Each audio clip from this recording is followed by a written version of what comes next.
Module 3. Skin glands.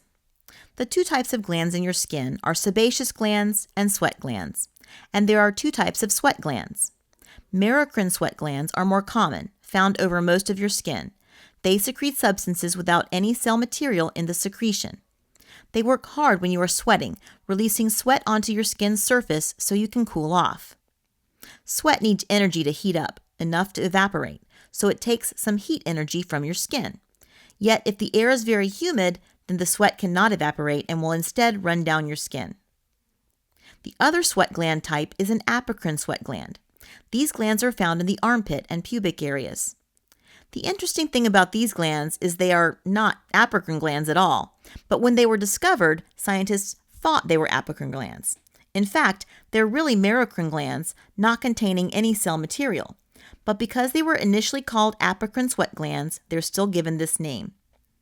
These glands produce sweat with a few differences from the merocrine sweat glands, but the apocrine sweat glands produce a strong odor. Additionally, the glands themselves also are structurally different. They're located deeper in the skin, nearer to or even in the hypodermis. Merocrine sweat glands are only found in the dermis. Apocrine sweat glands don't secrete directly onto the skin.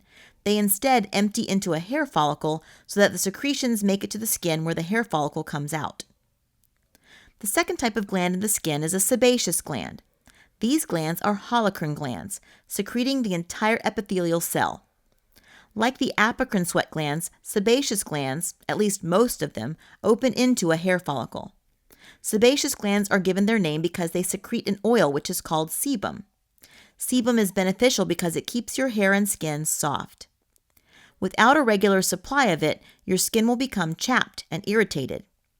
People who work in an environment where they have to wash their hands excessively sometimes experience chapped and dry skin because they're continuously washing off the sebum from their skin.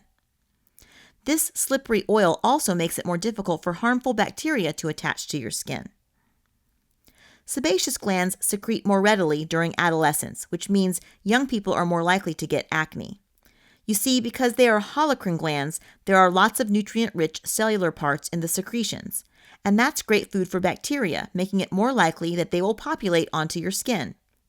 That information probably makes you want to wash your face more regularly, and that's a good idea to minimize acne, but you also need to know that scientists aren't really sure exactly what causes acne in adolescence.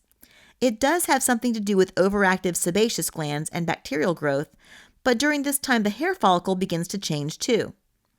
Too many cells begin to form in the hair follicle's epidermis, creating lots of keratinized cells sloughing off. These cells can begin to cause a traffic jam of sorts that plug up the hair follicle.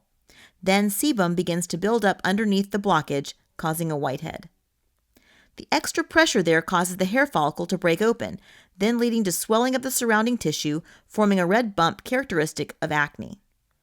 Perhaps the best way to minimize this is to maintain a good hygiene routine and a healthy diet.